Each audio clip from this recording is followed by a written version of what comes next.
বহুল প্রতীক্ষার পরে নেটফ্লিক্স কাঁপানো সিরিজ ওয়েডনেসডে সিজন 2 চলে এসেছে।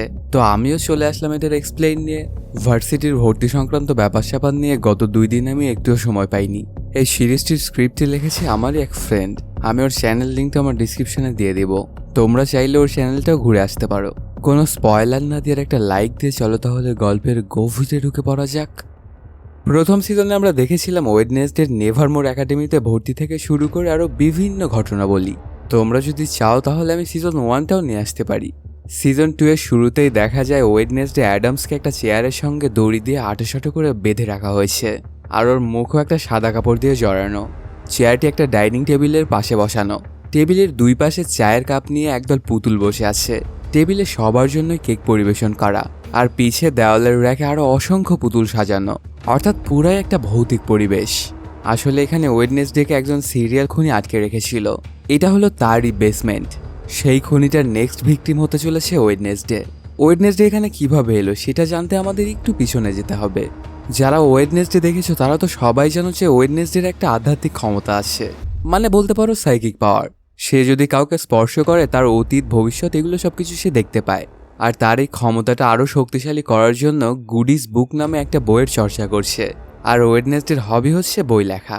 আর বর্তমানে সে একটা বইও লিখেছে সিরিয়াল কিলারের ওপর।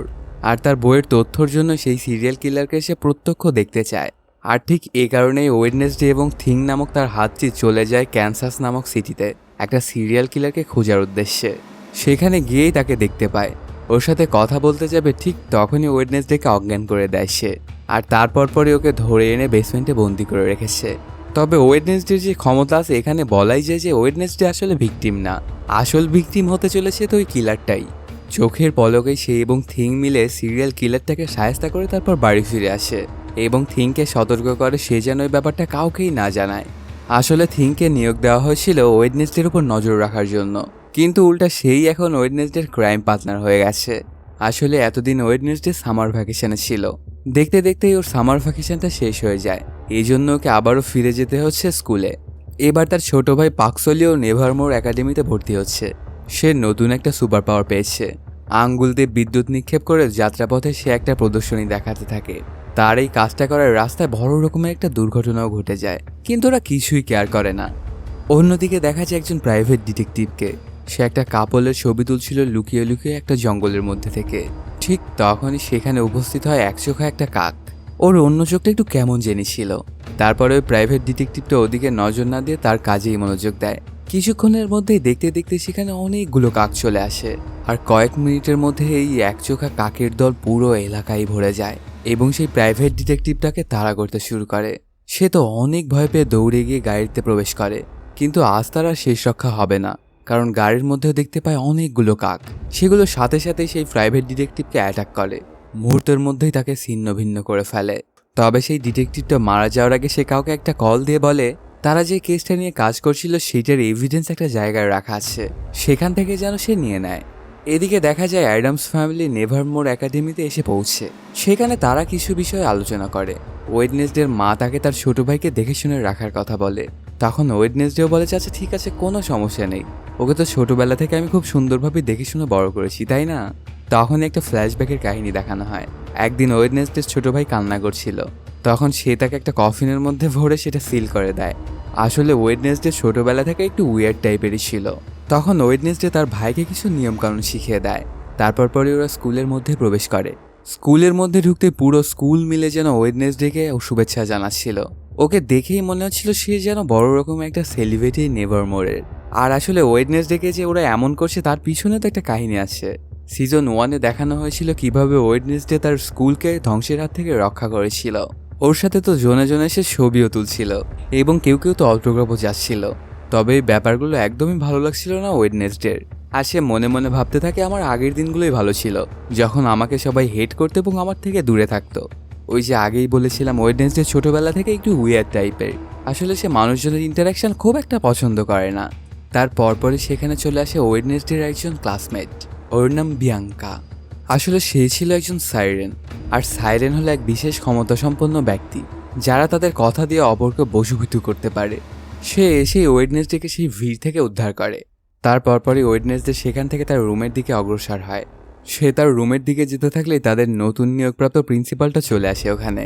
আসলে সে এসেছিল ওই স্কুলের হিরো ওয়েডনেসডের সাথে পরিচিত হওয়ার জন্য, কারণ ওয়েডনেসডেই তো স্কুলের রক্ষাকর্তা। প্রিন্সিপালের সাথে কথোপকথন শেষে ওয়েডনেসডে চলে আসে তার রুমে। সেখানে গিয়ে যা দেখে সেটা দেখার জন্য কোনোভাবেই প্রস্তুত ছিল না ওয়েডনেসডে। গিয়ে দেখতে পায় ওর রুমের মধ্যে অনেকজন মানুষ হইহুল্লা করছে। আসলে হইহুল্লা বললেও ভুল হবে, সবাই মিলে রুমটা সাজাচ্ছিল ঠিকঠাক করে, কারণ ওয়েডনেসডে তো ফিরছে। এই জন্যই সবাই সাহায্য করছিল ওর রুমমেটকে। ওর নাম ইনিট। ওয়েডনেসডে রুমে আসার সাথে সাথে ওকে অভ্যর্থনা জানায় ইনিট, একটা গিফট দেয় ওকে।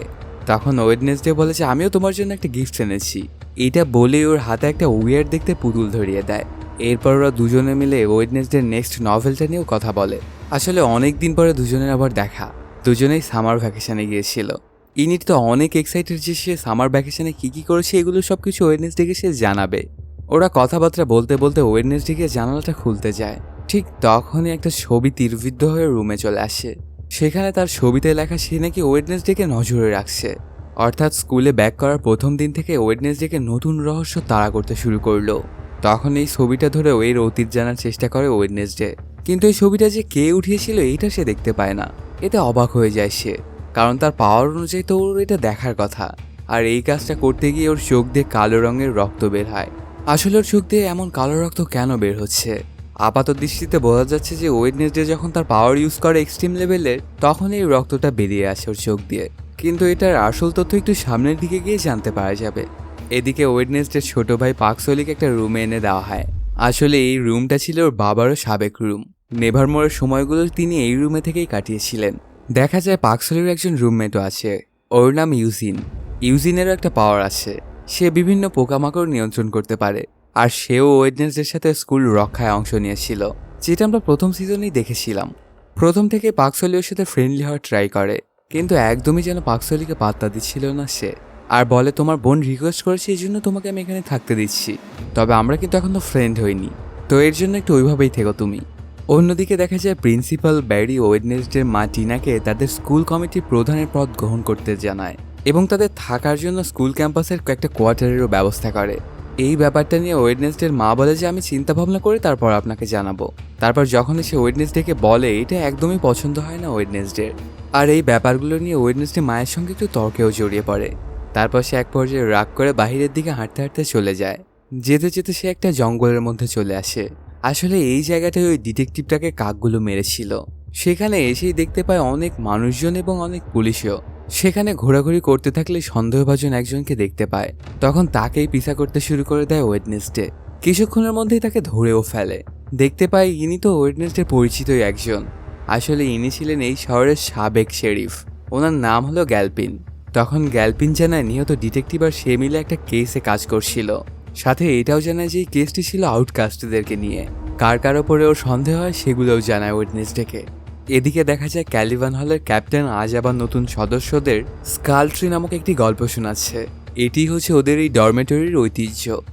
গল্পটি এক দুর্বল কিন্তু মেধাবী বালকের, যে কিনা প্রচণ্ড অসুস্থ, কিন্তু ভবিষ্যতের বিভিন্ন মেশিনের ডিজাইন করেছে যেটা সে বড় হয়ে বানাবে। ডাক্তাররা তাকে বলে দেয় যে তুমি আর খুব বেশি দিন বাঁচবে না, কারণ তোমার হার্ট প্রায় পুরোপুরি নষ্ট হয়ে গেছে। তখন সে অনেক চেষ্টার পরে নিজের হার্টের ডিজাইনই করে ফেলে।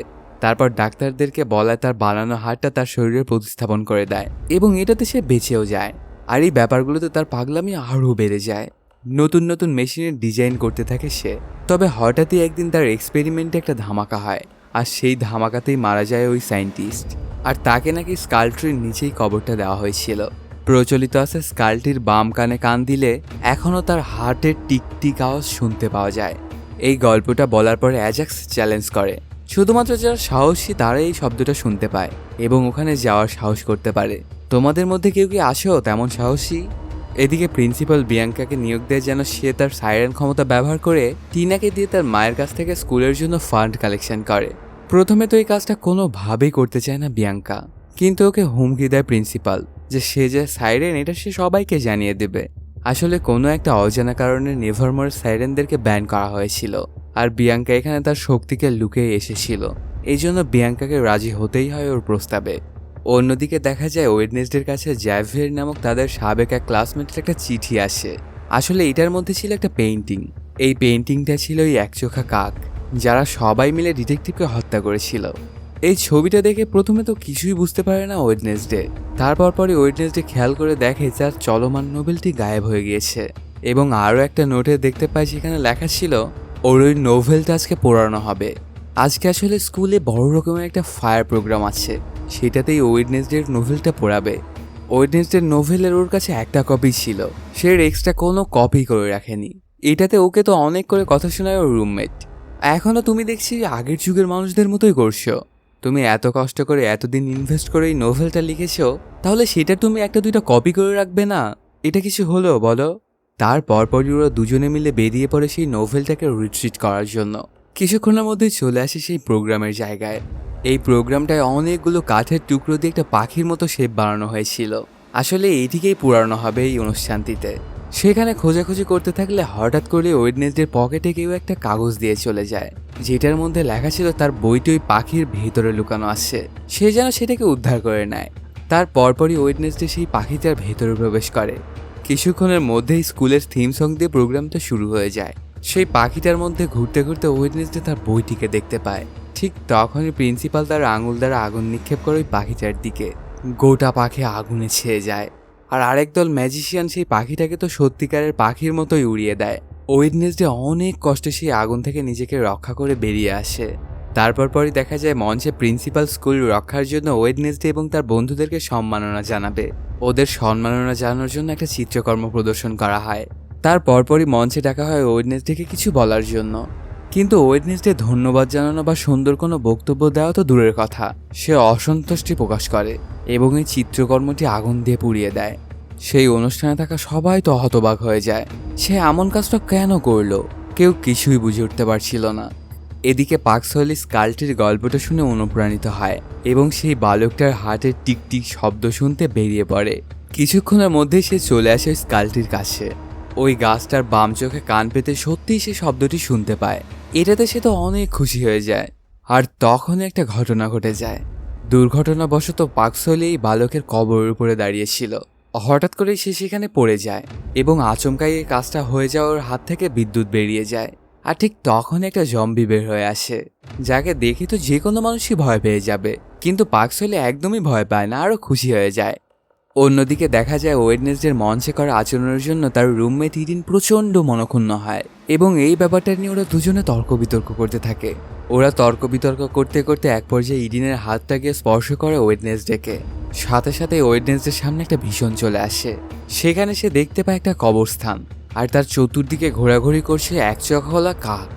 ঠিক তখনই একটা কবরের দিকে চোখ যায় ওয়েডনেসডের, যার নাম ফলকে ছিল রুমমেট ইডিনের নাম লেখা। আর পেছন থেকে দেখতে পায় রক্তাক্ত ইনিশ এসে তাকে বলে, এই সব কিছুই তোমার দোষ, আমাকে মরতে হয়েছে তোমার জন্যই, সব কিছুর জন্য তুমি দায়ী। এই ব্যাপারগুলো দেখে কোনোভাবেই নিতে পারে না ওয়েডনেসডে, আর সেখানেই অজ্ঞান হয়ে পড়ে যায়। আর ঠিক আগের মতো ওর চোখ দিয়ে কালো কালি বের হতে থাকে। এরপর কেটে যায় অনেকক্ষণ। ওয়েডনেসডে যখন জ্ঞান ফিরে পায় তখন সে তাকে আবিষ্কার করে তার মায়ের রুমে। আর ওয়েডনেসডের চোখ থেকে যে কালো কালি কেন বের হচ্ছে এটা তার মা বলতে পারবে, কারণ এটি তাদের ফ্যামিলির রহস্য। তখন ওয়েডনেসডে তার মায়ের কাছে ওর চোখ দিয়ে বের হয়ে কালো কালি সম্পর্কে জানতে চায়। মা ওকে সাহায্য করবে বলে জানায়, কিন্তু এটার পরিবর্তে তার থেকে ওই গুডিস বইটা চায়। কিন্তু কোনোভাবে এটা দিতে রাজি নয় ওয়েডনেসডে। আর এই ব্যাপারটা নিয়ে মা মেয়ে দুজনেই তর্কে জড়িয়ে পড়ে। অনেকক্ষণ এভাবে চলার পরে অনেক রেগে মেগেও সেখান থেকে চলে আসে ওয়েডনেসডে। সেখান থেকে ওয়েডনেসডে সোজা গ্যালপিনের বাড়িতে চলে যায়। গিয়ে যেটা দেখতে পায় সেটা দেখার জন্য কোনোভাবেই প্রস্তুত ছিল না ওয়েডনেসডে। দেখতে পায় গ্যালপিন সেখানে সোফায় মৃত অবস্থায় পড়ে আছে। আসলে যেভাবে ওই ডিটেকটিভটা মরে পড়েছিল ঠিক একইভাবে গ্যালপিনও মরে পড়ে আছে। এর মানে এটাই দাঁড়াচ্ছে ওকে ওই একচোখা কালো কাকগুলোই মেরেছিল। গ্যালপিনের লাশটিকে যখন ওয়েডনেসডে ভালোভাবে দেখতে যায় তখন দেখতে পায় গ্যালপিনের মুখের ভেতর থেকে ঝাঁকে ঝাঁকে একচোখা কাক বেরিয়ে আসে। তখন ওয়েডনেসডে গ্যালপিনকে স্পর্শ করে ভীষণ দেখতে চায়, কিন্তু কিছুই আসে না। আবারও চেষ্টা করে, কিন্তু ব্যর্থ হয় ওয়েডনেসডে। অর্থাৎ ওয়েডনেসডের সাইকিক পাওয়ারটা একদমই কাজ করছে না। ঠিক তখনই শেরিফ সেখানে প্রবেশ করে এবং সেখানে দেখতে পায় ওয়েডনেসডেকে। খুনের জায়গায় তাকে দেখেই সাথে সাথে ওকে গ্রেপ্তার করে নিয়ে চলে আসে থানায়, আর জিজ্ঞাসাবাদ করতেও শুরু করে। কিছুক্ষণের মধ্যেই সেখানে গোমেজ নামের একজন চলে আসে এবং নিজেকে ওয়েডনেসডের লয়ার হিসেবে পরিচয় দেয়। অল্প কিছুক্ষণের মধ্যেই ওয়েডনেসডেকে সেখান থেকে ছাড়িয়ে নিয়ে চলে আসে সে। পরদিন সকালবেলাতে ইউজিন তার মৌমাছির কেবিনে এসে দেখতে পায় পাকসলি সেখান থেকে বের হচ্ছে।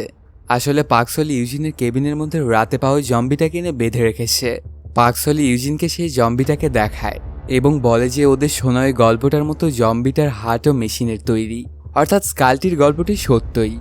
তারপর ইউজিন এগিয়ে গিয়ে জম্বিটাকে মধু খেতে দেয়। সে মধুটা খায়, কিন্তু সাথে সাথে আবার সেটা বেরও করে ফেলে। এটা তার একদমই পছন্দ নয়। এদিকে ওয়েডনেসডে তার ভীষণে দেখা ইডিনের মৃত্যু নিয়ে প্রচণ্ড পেরেশান হয়ে আছে। এই অবস্থাতেই সে রুমে প্রবেশ করে। রুমে গিয়ে যেটা দেখতে পায় সেটার জন্য কোনোভাবেই প্রস্তুত ছিল না ওয়েডনেসডে। দেখতে পায় রক্তাক্ত অবস্থায় পড়ে আছে ইনিট। এটা দেখে তো অনেক ভয় পেয়ে যায় ওয়েডনেসডে। তারপর সেখানে এগিয়ে গিয়ে বুঝতে পারে যে এটা আসলে প্র্যাঙ্ক ছিল। ওয়েডনেসডেকে ভয় পাওয়ানোর জন্য সে এমন করছিল। এটাতে স্বস্তির নিঃশ্বাস ফেলে ওয়েডনেসডে। সে তো এটা ভেবে ভয় পেয়ে গিয়েছিল যে তার রুমমেট ইনিট হয়তো মারা গেছে। ঠিক তখনই ইনিটের ফোনে একটা মেসেজ আসে। এই মেসেজটা এসেছিল ওয়েডনেসডের স্টাকারের কাছ থেকে, যে কিনা স্কুলে প্রবেশের পর থেকে তাকে নিঃশব্দে ফলো করে যাচ্ছিল। তারপর সেই নাম্বারে কল করলে ডানোভাল গ্যালভিনের ভয়েস মেসেজ আসে, যে কিনা গতকালকে রাতে নিজ বাড়িতেই খুন হয়েছিল। ওদের সাথে যে কি ঘটছে কিছুই বুঝে উঠতে পারছিল না ওরা। এদিকে দেখা যায় স্কুল প্র্যাঙ্ক ডে উপলক্ষে ছাত্রছাত্রীরা একে অপরের সাথে নানা রকম দুষ্টুমিতে মেতে উঠেছিল। তার পরপরই ক্যাম্পাসে প্রফেসর আর্নভ আসেন। ওনাকে ওয়েডনেসডে প্রশ্ন করে, আচ্ছা ক্যাম্পাসে কি এমন কেউ আছে যে কিনা পাখিদেরকে নিয়ন্ত্রণ করতে পারে, যাদেরকে বলা হয় এভিয়ান? তখন প্রফেসর আর্নভ জানায় বিগত 10 বছরেও কোনো অ্যাভিয়ান স্কুলে আসেনি। এটাতে আবারও নিরাশ হয়ে যায় ওয়েডনেসডে।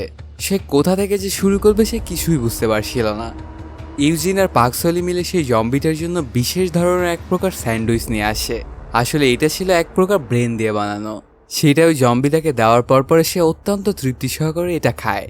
এটা দেখে ওরা দুজনেই তো অনেক খুশি হয়ে যায়। আজকে ইউনিটের একটা ড্রাইভিং ক্লাস ছিল, আর সেই কাগজটা ওয়েডনেসডে চুরি করে নিয়ে চলে আসে। কেননা সে টাইনার নামক এক পূর্বের ফ্রেন্ডকে দেখতে যাবে, যে কিনা একটা মানসিক হাসপাতালে বন্দি আছে। আসলে এই টাইনার আবার মারা যাওয়া গ্যালফিনের ছেলে। ওর সাথে ওর বাবার মারা যাওয়ার ব্যাপারটা নিয়ে কথা বলতে যাচ্ছিল ওয়েডনেসডে। ওয়েডনেসডে বেরিয়ে যাওয়ার পরপরই সেখানে চলে আসে ওর মা টিনা, এবং থিংয়ের থেকে গুডিস বুকটি নিয়েই চলে যায়। ওয়েডনেসডে নিজেকে ইনিট পরিচয় দিয়ে ড্রাইভিং শেখানো সেই কারটায় গিয়ে ওঠে, কিন্তু সে তো ছোটবেলা থেকে ড্রাইভিং অনেক পরিপক্ক ছিল। তাই দ্রুত বেগে ওই গাড়িটি চালিয়ে উইলো থিন নামে ওই হাসপাতালটা এসে পৌঁছে। হাসপাতালে গিয়ে তার একজন ডক্টরের সাথে পরিচয় হয়, যে কিনা এখন উইলো থিন মানসিক হাসপাতালের প্রধান সাইকিয়াট্রিস্ট। উল্লেখ থাকে যে হাসপাতালে টাইলারের মতো অনেক বিপজ্জনক রোগী, সাথে আরও অনেক ধরনের মানসিক রোগী ও সাইকো অ্যাটাক হওয়া সব মানুষজনও আছে। তারপরই ডক্টর ফেয়ারবার্ন ওয়েডনেসডেকে জিজ্ঞেস করে, আচ্ছা তুমি কেন টাইলারের সাথে দেখা করতে চাও? সে সাথে এটাও বলে যে টাইলার হলো এই হাসপাতালের সবচেয়ে বাজে রুগী। সে কারোর সাথে কোনো রকম কোঅপারেশন করে না। এত বদমাশ রুগী সে তার জীবনেও দেখেনি, আর তাকে কোনোভাবেই ওরা নিয়ন্ত্রণে আনতে পারছে না। তখন ওয়েডনেসডে ওনাকে মেরিলিন আর্নহিলের সম্পর্কে জিজ্ঞাসা করে, যে কিনা সিজন 1-এ টাইলারদের মাস্টার ছিল। এখন আমরা একটু টাইলার ও মেরিলিন সম্পর্কে কিছু জানার চেষ্টা করব। টাইলার হলো একজন হাইড, আর এই হাইড হলো তারাই যারা জন্মগতভাবে মানুষ, কিন্তু তাদের ভেতরে এক ধরনের পশু লুকায়িত থাকে। তাদের ভেতর থেকে এই পশুত্ব বের করে আনতে অন্য এক ব্যক্তির সাহায্য প্রয়োজন হয়, যে কোনো একটা মেথড ব্যবহার করে বা মেডিসিনের সাহায্যে হাইডকে তার পশুত্ব থেকে বের হতে সাহায্য করে। আর মেরিলিন ছিল সেই ব্যক্তি যে টাইলারের ভেতরে লুকায়িত হাইডকে বের করে আনে, এনে অনেকগুলো খুন করে ওকে দিয়ে। আর হাইডের স্বভাব অনুযায়ী টাইলার তাকে মাস্টার হিসেবে মান্য করে। মেরিলিনের আরও অনেক ভয়ঙ্কর পরিকল্পনা ছিল, কিন্তু ওয়েডনেসডের কারণে এটা ব্যর্থ হয়ে যায়, এবং টাইলার ও মেরিলিন দুজনকেই 2 মানসিক হাসপাতালে বন্দি করা হয়। হয়তোবা এভাবেই দুজনের মধ্যে থাকা বন্ডিংটা নষ্ট হবে। তার পরপরে ওরা টাইলারকে আটকে রাখা সুরক্ষিত কেবিনে প্রবেশ করে, যেখানে তার গলায় ইলেকট্রিক শক কলার লাগানো ছিল। সেখানে গিয়েই ওরা দুজনে একে অপরের প্রতি নিজেদের জমা ঘৃণা ও রাগ প্রদর্শন করে। কিছুক্ষণের মধ্যে ওয়েডনেসডে টাইলারকে তার বাবার মৃত্যুর খবরটা জানায়। এটা বলেই সেখান থেকে চলে যায় ওয়েডনেসডে। এদিকে দেখা যায় পাগলসি ক্লাসের মধ্যে প্রফেসর আর্লফের সাথে দুষ্টুমি করছিল। ওই সময় ইউজিন এসে তাকে জানায় ওর জম্বিটা নাকি পালিয়েছে। এটাতে অনেক চিন্তায় পড়ে যায় পাগলসি। কি করবে সে কিছুই বুঝে উঠতে পারছিল না। অন্যদিকে দেখা যায় ইনিট তার নতুন বয়ফ্রেন্ড ব্রুনোর সাথে তার রুমে প্রবেশ করে। সেখানে এসে ওরা দেখতে পায় ফ্লোরে একটা চিঠি পড়ে আছে। এই চিঠিটা আসলে থিংয়ের উদ্দেশ্যে লেখা হয়েছে। ওয়েডনেসডের আঙ্কেল ফস্টার পাঠিয়েছিল এটা। আজকে থিংয়ের জন্মদিন। এই ব্যাপারটা নিয়ে ইনিট তো থিংয়ের সাথে কথা বলছিল, আর ওকে শুভকামনা জানাচ্ছিল তার জন্মদিনের জন্য। ঠিক তখনই পেছন থেকে কেউ এসে ব্রুনো এবং ইনিটকে আঘাত করে। ও থিংকে তার ঘরেই আটকে ফেলে, কিন্তু কে যে কাজটা করলো ওকে দেখা যায় না। কিছুক্ষণের মধ্যে ঘরের মধ্যে চলে আসে ওয়েডনেসডে। তারপর সে থিংয়ের কাছ থেকে জানতে পারে সবকিছু। তারপর পরই মেঝেতে পড়ে থাকে ইনিটের ফোন একটা কল আসে। ফোনটা ধরতেই রহস্যময় গলায় ওয়েডনেসডেকে জানায় কেউ একজন, ইনিটকে বাঁচানোর জন্য তোমার হাতে মাত্র 30 মিনিট সময় আছে। তারপর পরই ওর দরজার নিচ দিকে একটা চিঠিও দিয়ে যায়, যেটাতে লেখা আছে প্লে ডেড। এদিকে দেখা যায় ইনিড আর ব্রুনোকে একটা চেয়ারের সঙ্গে বিপরীতমুখী করে খুব টাইট করে বাঁধা, আর তাদের মাথার ওপরে অসংখ্য ছুরি চাকু দিয়ে একটা ফাঁদ পাতা। ওয়েডনেসডে ওদেরকে অনেক করে খুঁজতে শুরু করে। ওদেরকে খুঁজতে খুঁজতে হঠাৎ করে একটা মিউজিক টিচারের সাথে দেখা হয়। তারপর ওনার সাথে কথা বলার পরে ওয়েডনেসডে হঠাৎই বুঝতে পারে প্লে ডেড আসলে কোনো চিঠি নয়, এটা মিউজিকের একটা নোট। তার পরপরই ওয়েডনেসডে চলে আসে একটা পিয়ানোর কাছে। সেটাতে ডেট চাপার সঙ্গে সঙ্গে একটা গোপন দরজা খুলে যায়। ওয়েডনেসডে ও থিং সেই দরজাটা দিয়ে ভেতরে প্রবেশ করে। অন্যদিকে দেখা যায় ইনিড ও ব্রুনো ছাড়া পাওয়ার জন্য অনেক চেষ্টা করছিল। এদিকে দেখা যায় ওয়েডনেসডে হাঁটতে হাঁটতে একটা রহস্যময় মুখোশধারীর মুখোমুখি হয়ে যায়, কিন্তু দেখা যায় সে মুহূর্তেই ভ্যানিশ হয়ে গেল। ওর চোখের সামনে এগুলো কিভাবে ঘটছে কিছুই বুঝতে পারছিল না ওয়েডনেসডে। তারপরে আবারও ওদেরকে খুঁজতে শুরু করে ওয়েডনেসডে। কিছুক্ষণ খোঁজাখুঁজি করার পরে ওদেরকে পেয়েও যায়। তখন সে থিংকে পাঠায় ওদের বাঁধনগুলো খুলে দেওয়ার জন্য, কিন্তু থিং এসেই উপরে রাখা চাকুর ফাঁদে আটকা পড়ে যায়। এদিকে সময় ফুরিয়ে আসছে, চাকুর ফাঁদটা আস্তে আস্তে ইনিডের দিকে নেমে যাচ্ছে। এই ব্যাপারগুলোতে অনেক ভয় পেয়ে যায় ওয়েডনেসডে। কি করে সে তার রুমমেটকে এখন বাঁচাবে? ঠিক তখনই ওয়েডনেসডের চোখে পড়ে একটা টাইপরাইটার। সেখানে লেখা ছিল, তুমি এখানে কি দেখতে পাচ্ছ না, সাইডে অসংখ্য বই সাজিয়ে রাখা, যেগুলো বিশ্ববিখ্যাত বিভিন্ন লেখকের বই। কোন লেখকের বই এখানে নেই এটাই ওয়েডনেসডেকে খুঁজে বের করতে হবে। ওয়েডনেসডে চিন্তা করতে থাকে ওই বইগুলো দেখে যে কোন লেখকের বইটা এখানে নেই। এদিকে চাকু ট্র্যাপটি নামতে নামতে একদম ইডিনের নাকের ডগায় চলে আসে। ঠিক তখনই ওয়েডনেসডে সঠিক উত্তরটি টাইপ করে। এটাতে ইনিটকে সে বাঁচিয়েও নেয়। ফাঁদটি আস্তে আস্তে আবার উপরে উঠে চলে যায়। ঠিক তখনই দেখা যায় ওয়েডনেসডে স্টকারকে, যে কিনা ইনিটকে মৃত্যুমুখে ঠেলে দিয়েছিল। সে আস্তে আস্তে সামনে আসে। আসলে সে ফার্স্ট ইয়ারে পড়া ছোট্ট একটা মেয়ে, আর ও আসলে ওয়েডনেসডের অনেক বড় ফ্যান। প্রথমে যাকে ওয়েডনেসডে অটোগ্রাফ দিতে অস্বীকার করেছিল, এই ব্যাপারটাতে হতবাক হয়ে যায় ওয়েডনেসডে সহ ওরা দুজন। ওই মেয়েটার আসলে একটা ক্ষমতা আছে, সে অদৃশ্য হয়ে যেতে পারে। আর ঠিক এ কারণেই এতদিনে ওয়েডনেসডে তাকে খুঁজে পায়নি। ওর ভীষণের মধ্যে সে তোকে দেখতে ঠিকই পাচ্ছিল, কিন্তু সে ছিল তো ভ্যানি, সেই জন্য ওয়েডনেসডে তাকে দেখতে পায়নি। ওই মেয়েটার নাম ছিল অ্যাগনেস ডেমিল। আসলে অ্যাগনেস ওয়েডনেসডের নাম্বার 1 সুপার ফ্যান, কিন্তু কোনোভাবেই ওয়েডনেসডে ওকে পাত্তা দিচ্ছিল না। আসলে ওয়েডনেসডেকে ইমপ্রেস করার জন্য এই ভয়ঙ্কর রাস্তাটি বেছে নিয়েছিল সে। তারপর পরে ওয়েডনেসডে বলে, আচ্ছা তুমি গ্যালপিনকে তাহলে কেন মারলে? কিন্তু অ্যাগনেস একদমই অস্বীকার করে যে না, আমি কেন মারবো গ্যালপিনকে। ওর ফোনটা কোনো একটা ভাবে আমার কাছে চলে এসেছিল, এই জন্য ওর ফোন থেকে আমি কলটা করতে পেরেছি। ওর কথা শুনে ওয়েডনেসডে বুঝে যায় যে ও আসলে সত্য কথাই বলছে। এরপরে ওয়েডনেসডে সেখান থেকে তার রুমে চলে আসে। সেখানে এসেই তার গুডিস বইয়ের সাহায্য নিয়ে তার আধ্যাত্মিক ক্ষমতাটা প্র্যাকটিস করতে চায়, কিন্তু ঘরে এসে থিংয়ের কাছ থেকে জানতে পারে যে ওর মা সেটা নিয়ে গেছে। এই ব্যাপারটাতে পাগল প্রায় অবস্থা হয়ে যায় ওয়েডনেসডের। কি করবে সে কিছুই বুঝে উঠতে পারছিল না, মা কেন ওর সাথে এমন করছে। অন্যদিকে দেখা যায় পাকসলির জম্বিটা ঘুরতে ঘুরতে সেই ড্রাইভিং টিচারের গাড়ির সাথে অ্যাক্সিডেন্ট করে। তারপর পরে গাড়ি থেকে নামে নুনি। সাথে সাথে জম্বিটা পেছন থেকে আক্রমণ করে ওনাকে এবং ওনার ব্রেনটাই খেয়ে ফেলে এবং মেরে ফেলে। আসলে এই জম্বিটার কাজই ছিল মানুষের ব্রেন খাওয়া।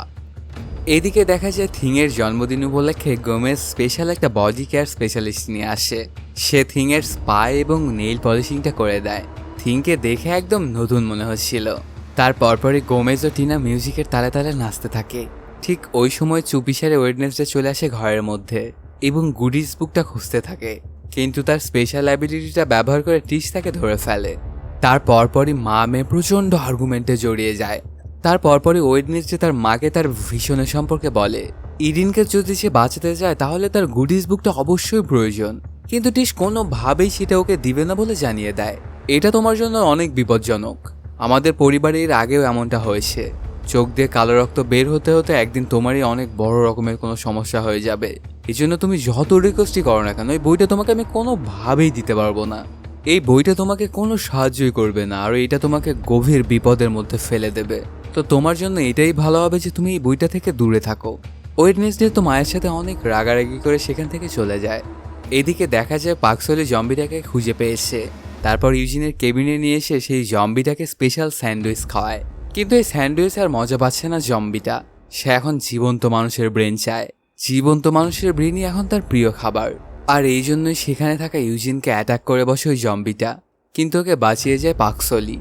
প্রথম সিজনে আমরা দেখেছিলাম বিয়াঙ্কার মাও তার মতোই সাইরেন। আর ঠিক এই কারণেই বিয়াঙ্কা তার মাকে দুর্বৃত্ত গ্রোথের হাত থেকে রক্ষা করার জন্য একটা হোটেলে লুকিয়ে রেখেছিল। সেই হোটেলটাতেই বিয়াঙ্কা চলে আসে তার মায়ের সাথে দেখা করার জন্য। এদিকে ওয়েডনেসডের নতুন সুপার ফ্যান এগনেস তার এক শেপ শিফটিং ফ্রেন্ডের সাহায্য নিয়ে গার্লফ্রেন্ডের ফোনটা আনলক করে। তারপর সেখানে ডিটেকটিভের পাঠানো ভয়েস মেলটি বের করে। সেই ভয়েস মেলটির মধ্যে ডিটেকটিভ একটা ক্লু দিয়েছিল। তারপর ওরা খুঁজতে খুঁজতে একটা এভিডেন্স বক্স থেকে কেসের ক্লু রাখা সেই জায়গাটার লোকেশন পেয়ে যায়। এই জায়গাটি ক্যাম্প জেরিকোর একেবারেই পাশে। আসলে এই ক্যাম্প জেরিকোতে 2 দিন পরে নেভারমোর স্টুডেন্টরা ক্যাম্পিংয়ে যাবে। ক্যাম্পিংয়ে যাওয়ার জন্য ওয়েডনেসডের কোনো ইচ্ছাই ছিল না, কিন্তু এখন সেই কেসটার কারণেই সেখানে যাবে। তার এই সিদ্ধান্তে ইনিডও খুব খুশি হয়, কারণ ওয়েডনেসডে তো কোথাও যেতে চায় না আর একদমই আনসোশিয়াল একটা মেয়ে। কিন্তু এখন সে নিজে থেকে এই ক্যাম্পিংয়ে যাবে বলে জানায়। পরদিনই তারা ক্যাম্প জেরিকোতে এসে উপস্থিত হয়। ওদের সাথে গোমেজ ও টিশো চলে আসে। এতে প্রথমে যতটা খুশি ছিল ওয়েডনেসডে এখন আর সেটাও নেই। তার বাবা মাকে সে একদমই দেখতে পারে না। সে মনে মনে ভাবে যে তার বাবা মা তার ভালো চায় না আর তাকে লিমিট করে রাখতে চায়। এই ক্যাম্পিংয়ের জন্য পাকসলি তার জম্বিটাকে একটা কফিনে ভরে আর সাথে নিয়ে আসে এবং সেটাকে তার তাঁবুতেই রাখে। কিন্তু ওই তাঁবুটাতে ইউজিন কোনোভাবেই থাকতে চায় না, কারণ ওই জম্বিটা আগেরবার তাকে অ্যাটাক করাতে সে অনেক ভয় পেয়ে গেছিল। তারপর প্রিন্সিপাল তার স্টুডেন্টদেরকে ক্যাম্পিংয়ের সম্পর্কে ব্রিফিং দিচ্ছিল। ঠিক তখনই একদল স্কাউট চলে আসে সেখানে আর বলে, এই ক্যাম্প এরিয়াটা তো আমরা প্রথমে বুকিং দিয়েছি, এজন্য আপনাদেরকে এখান থেকে চলে যেতে হবে। তখন প্রিন্সিপালও তাদের রিজার্ভেশনটা দেখায়। আমরাও তো এখানে বুকিং করে এসেছি, এমনি এমনি তো এখানে আসিনি। ওরা দুজনে অনেক তর্ক বিতর্ক করছিল। তখন ওয়েডনেসডে একটা প্রতিযোগিতার প্রস্তাব দেয়। যারা এই প্রতিযোগিতাটায় জিতবে তারাই ক্যাম্পে থাকবে, আর যারা হেরে যাবে তারা এখান থেকে বিদায় নিয়ে চলে যাবে। সবাই ওর প্রস্তাবটাই মেনে নেয়। শুরু হয়ে যায় প্রতিযোগিতা। এই প্রতিযোগিতাটার নিয়ম হচ্ছে 2 দলের আলাদা আলাদা বল থাকবে। প্রতিপক্ষের হাত থেকে সেটা উদ্ধার করে ক্যাম্প টাওয়ারে প্রথমে যে বলটি রাখতে পারবে তারাই হবে বিজয়ী। শুরু হয়ে যায় সেই প্রতিযোগিতায়। এখানে বিভিন্ন কৌশল অবলম্বন করে আউটকাস্ট টিমটা বিজয়ী হয় এবং ক্যাম্পে থাকার অধিকার অর্জন করে। কিন্তু পরাজিত হলেও স্কাউট টিম চুপিসারের রাতে ক্যাম্পটা দখলের ষড়যন্ত্র করতে থাকে। রাত্রেবেলাতে সবাই যখন ক্যাম্প ফায়ারের সঙ্গে গান বাজনা উপভোগ করছিল, তখনই ওয়েডনেসডে বেরিয়ে পড়ে গ্যালপিনের কেসের ক্লুটা সম্পর্কে। কিছুক্ষণের মধ্যে সেই কেবিনটি খুঁজে পায় ওয়েডনেসডে। গিয়ে দেখতে পায় এটা ছিল আসলে গ্যালপিনের হাইড আউট। সেখানে গিয়েই দেখতে পায় গ্যালপিন এবং টাইলারের অনেকগুলো ছবি। তারপরে আবারও ওয়েডনেসডে তার খোঁজাখুঁজিতে মনোযোগ দেয়। কিছুক্ষণ খোঁজাখুঁজি করার পরে তার কাঙ্ক্ষিত ক্লুটি খুঁজে পায় ওয়েডনেসডে। সেখানে সে দেখতে পায় একটা মার্ডার মিস্ট্রি বোর্ড। সেই বোর্ডটায় লাগানো ছিল এক গাদা মানুষের নাম ও তাদের খুনের নিউজ ক্লিপ করা। এরা প্রত্যেকেই আসলে আউটকাস্ট এবং হয়তোবা কাকতালীয়ভাবেই সবাই ছিল উইলিও থিন হাসপাতালের পেশেন্ট। এবং সবার একটা নামে পয়েন্ট করা ছিল, সেটা ছিল লুইস। আসলে লুইস এই সকল আউটকাস্টদের খুনি এবং তার নেক্সট ভিকটিম হতে চলেছে ইনিড। এগুলো দেখে সেখান থেকে সাথে সাথে ক্যাম্পে ফিরে আসে ওয়েডনেসডে এবং তার মার কাছে আবারও গুডিস বুকটা ফেরত চায়। কিন্তু টিশ আবারও অস্বীকৃতি জানায়। কোনোভাবেই সে গুডিস বুকটা ওকে ফেরত দেবে না এটাও জানিয়ে দেয়। এই ব্যাপারটাতে অনেক রাগান্বিত হয়ে যায় ওয়েডনেসডে এবং ওর মাকে একটা সোর্ড ফাইটের চ্যালেঞ্জ করে। অন্যদিকে দেখা যায় স্কডিটরা ক্যাম্পটা দখল করার জন্য হামলার প্রস্তুতি নিচ্ছে। স্কডিটদের টিচার দুর্ভাগ্যক্রমে পাকসলির তাঁবুতেই প্রবেশ করে, যেখানে আসলে জম্বিটাকে রাখা ছিল। ভাগ্য খারাপ হলে যা হয় আর কি, জম্বি সঙ্গে সঙ্গেই তাকে আক্রমণ করে আর তার ব্রেনটা খেয়ে তাকে মেরে ফেলে। এই ব্যাপারটা দেখে অন্য স্কটিশরাও তো অনেক ভয় পেয়ে যায়, সেখান থেকে পলায়ন করে আর জম্বিটাও ছাড়া পেয়ে যায়। অন্যদিকে দেখা যায় জঙ্গলের মধ্যে ওয়েডনেসডে এবং টিশ সোর্ড ফাইট করার জন্য প্রস্তুতি নিচ্ছিল। এই সোর্ড ফাইটটা হচ্ছে অ্যাডামস ফ্যামিলির একটা ট্রেডিশন, আর এই সোর্ড ফাইটের নিয়মটিও অদ্ভুত। প্রতিযোগী দুজনেরই চোখ কাপড় দিয়ে বাঁধা থাকবে এবং দুজনের বুকে কাঁচের হৃদয় সদৃশ বস্তু থাকবে। যে আগে প্রতিপক্ষের হাতটা ভাঙতে পারবে সেই হবে বিজয়ী। যদি ওয়েডনেসডে জিতে যায় তাহলে সে বইটা ফেরত পাবে, আর যদি টিশ জিতে যায় তাহলে সে বইটি পুড়িয়ে ফেলবে। আর থিং হবে এই প্রতিযোগিতার বিচারক। দুজনেই শুরু করে দেয় সোর্ড ফাইট। সামনাসামনি দুজনে লড়তে শুরু করে। ওরা দুজনেই যেন কারো থেকেই কম নয়, কেউই যেন কাউকে এক বিন্দুও সাড় দিচ্ছিল না। এদিকে জম্বিটা একটা কোরআন ক্যাম্পের বাথরুমে গোসলরত গোমেজের উপর হামলা করে বসে। তবে পাকসলি সময় মতো সেখানে পৌঁছে এবং জম্বিটার হাত থেকে তার বাবাকে রক্ষা করে। কিন্তু জম্বিটা জীবিত মানুষের ব্রেন খেয়ে খেয়ে এখন আগের চেয়ে অনেক শক্তিশালী হয়ে গেছে এবং এটার জন্য সে পাকসলির হাত থেকে পালাতে সক্ষম হয়। সেখান থেকে সোজা চলে আসে সোর্ড ফাইটের স্থানে। এখানে সমান্তলে ফাইট করতে করতে টিশ আচমকাই এক শটে ওয়েডনেসডের গ্লাসটা ভেঙে দেয় আর লড়াইয়ে সে বিজয়ীও হয়। ঠিক তখনই ওয়েডনেসডে তার হাতের তলোয়ারটা মায়ের দিকে ছুঁড়ে মারে। তলোয়ারটা গিয়ে আঘাত হানে পিছ থেকে আক্রমণ করতে আসা জম্বিটাকে এবং নিশ্চিত মৃত্যুর হাত থেকে তার মাকে বাঁচিয়ে নেয় ওয়েডনেসডে। সেই মাস্টারটার মৃত্যু এবং জম্বির খবরটা পেয়ে পুলিশ এসে জম্বিটাকে বন্দি করে উইল হিল হাসপাতালে নিয়ে চলে যায়। তারপর পরই ওয়েডনেসডে একচক্ষু কাকগুলোর নিয়ন্ত্রণকারী এবং অ্যানিটকে হত্যার ষড়যন্ত্রকারীর প্রথম দেখা পায়। যদিও তার চেহারা দেখতে পায় না, তখনই উইলো হিলে দেখানো হয় লাল চুলের এক রহস্যময়ী মহিলাকে। আমরা একটু আগেই টাইলের সম্পর্কে জেনেছিলাম, যার শরীরে হাইড নামক এক মনস্টারের অস্তিত্ব ছিল, যেটা মেরিলিন হর্নহিল নামক নেভারমোরের এক শিক্ষিকা জাগিয়ে এনে অনেক মানুষকে খুন করিয়েছিল। আর তার সেই কাজের জন্য তাকে গ্রেপ্তারও করা হয়েছিল। বর্তমানে তাকে উইলোহিনেই আনা হয়েছে। আসলে টাইলার কারো কথাই শোনে না। তার কাছ থেকে বিভিন্ন তথ্য আদায় করার জন্য মেরিলিনকে এখানে আনা হয়েছে, কারণ একমাত্র মেরিলিনই টাইলারকে নিয়ন্ত্রণ করতে পারে। মেরিলিনকে নিয়েই টাইলারকে দেখতে যায়, কিন্তু মেরিলিনকে দেখা মাত্রই টাইলার হাইড নামক মনস্টারে রূপান্তরিত হয় এবং মেরিলিনকে আক্রমণ করে বসে। এদিকে ওয়েডনেসডে চলে আসে গ্যালপিনের কেবিনে বা আউটকাস্টদের সমাধিতে তাদের মৃতদেহের সাই নিয়ে আসার জন্য। সেখানে তার নানির সাথে দেখা হয় এবং তার সহযোগিতা চায়। একটা লাশের সাই পরীক্ষা করে বুঝতে পারে আসলে সেখানে হাবিজাবি সাই দিয়ে ভর্তি করা, অর্থাৎ যাদের নামে সমাধি দেওয়া হয়েছে তাদের কোনো উপস্থিতিই নেই সেই জায়গায়। হঠাৎ করেই সেখানে একটা কাক চলে আসে এবং ওয়েডনেসডের হাতে থাকা এভিডেন্সগুলো নিয়েই পালিয়ে যায়। তখন ওয়েডনেসডে আবারও কাকটাকে তাড়া করে। যেতে যেতে এক পর্যায়ে অজানা আরেক শত্রুর দেখা পায় ওয়েডনেসডে। তখন ওয়েডনেসডে তার নানিকে সমাধি ক্ষেত্রে কয়েক করা সেই আউটকাস্টদের গুমকারীর পরিচয়টা শনাক্ত করার জন্য অনুরোধ করে। ওর নানিও রাজি হয়ে যায়। এদিকে সময় ফুরিয়ে আসছে। তার রুমমেট ইনিডের মৃত্যু ঠেকাতে মরিয়া হয়ে পড়ে ওয়েডনেসডে। এই জন্য সে তার আঙ্কেল ফেস্টারকে ডেকে আনে আর অনেক করে তাকে রিকোয়েস্ট করে তাকে সাহায্য করার জন্য। ফেস্টারের দায়িত্ব হলো যে কোনো মূল্যেই উইলস হিলের রোগী হিসেবে প্রবেশ করতে হবে ওকে। তারপর সেখানে গিয়ে ওকে এভিডেন্স সংগ্রহ করতে হবে, সাথে ব্লুপ্রিন্টটা অনুসরণ করে লোইসকে খুঁজে বের করা। ফেস্টার একটা হোটেল রুম ভাড়া নিয়ে সেখানে উল্টাপাল্টা আচরণ করতে থাকে। এর জন্য পুলিশ তাকে ধরে নিয়ে চলে আসে। থানায় গিয়ে ফেস্টার যে আচরণ করছিল এইটা দেখে পুলিশ বুঝে যায় যে ও একটা পাগল। তারপর তাকে উইলস হিলে ট্রান্সফার করা হয়। এদিকে একই সাথে ওই হোটেলে গোপনে লুকিয়ে থাকা বিয়াঙ্কার মাকেও পুলিশ গ্রেপ্তার করে নেয় ওর একটা কাজের জন্য। আঙ্কেল ফেস্টারের কাছে ওয়েডনেসডে জানতে পারে তার খালা অ্যাফেলিয়া উইল হিলেরই পেশেন্ট হিসেবে আছে। এই তথ্য ওয়েডনেসডের কাছে একেবারেই নতুন। খালার ব্যাপারে সে কোনো কিছুই জানে না। তারপর ওর খালার ব্যাপারে ওর মায়ের সাথে কথা বলে ওয়েডনেসডে।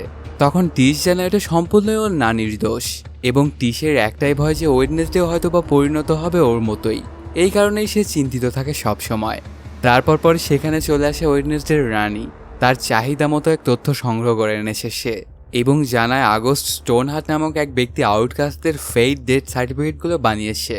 টিশেরা মা মেয়ে কথা বলতে থাকলে তার মা জানায় টিশের অনুরোধ অনুযায়ী সে নেভারমোরে ডোনেট করতে প্রস্তুত, তবে তার পরিবর্তে গুডেস বুক ওয়েডনেসডেকে ফেরত দিতে হবে। কিন্তু টিশ কোনো রকমেরই নেগোসিয়েশনে রাজি না এবং সেই গুডিস বুকটা আগুনেও পুড়িয়ে ফেলে। এদিকে দেখা যায় ওয়েডনেসডের নতুন সহকারী অ্যাগনেস আগস্ট স্টোনহাট একসময় উইলো হিলের প্রধান ডাক্তার ছিল। তারও আগে সে নেভারমোরে ক্লাস নিত এবং বর্তমানে সে উইলো হিলের চিকিৎসারত অবস্থায় আছে। ঘুরতে ঘুরতে একসময় ক্যাম্পাসে ইনিডের সাথে দেখা হয়ে যায়। ইদানিং ওয়েডনেসডে ইনিডকে একেবারেই সময় দিচ্ছিল না আর তার নতুন ফাইনাল গার্ল অ্যাগনেসের সাথে কাটাচ্ছিল। এটা নিয়ে অনেক অভিযোগ জানাতে থাকে ইনিড। ঠিক তখনই একদল একচোখা কাক ক্যাম্পাসে এসে পৌঁছে এবং তাদের দুজনকে অতর্কিত হামলা করে বসে। তারা দুজনেই গিয়ে টেবিলের আড়ালে লুকায়। হঠাৎ করেই একটা কাক থিংকে ধরে নিয়ে উড়ে যেতে চায়। ঠিক তখন প্রিন্সিপালটা রক্ষা করে ওকে। ওই সময় ওয়েডনেসডে কাকদের এভিয়ানকে বিল্ডিংয়ে দেখতে পায়। এরপর ওর পিছা নিয়ে উইলো হলের ডক্টরকে দেখতে পায়। যদিও সন্দেহ প্রকাশ করেন ওর ওপর, কিন্তু তার সন্দেহ গিয়ে পড়ে ওর মিউজিক টিচার মিস ক্যাপির ওপর। ওয়েডনেসডে ডক্টর ফেয়ারবার্নের গাড়িতে থিংকে উইলো হিলে পাঠায় আঙ্কেল ফোস্টারের কাছে স্টোনহাটের তথ্য জোগাড় করার জন্য। থিং ফেস্টারকে জানালে ফেস্টার সেখানকার গার্ড উইলবারের সহযোগিতায় স্টোনহাটের কাছে পৌঁছায়। স্টোনহাট একাকী পাখিদের সাথে সময় কাটাচ্ছিল সেখান থেকে ফেস্টার নেইসের হিন্ট জোগাড় করে। স্টোনহার্টকে তার কেবিনে ফেরত নিয়ে আসার সময় স্টোনহার্ট আঙুলের ইশারায় নেইসের অবস্থান দেখিয়ে দেয়। এদিকে হলওয়েতে ফোস্টারকে দেখে মেরিনিস চিনতে পারে।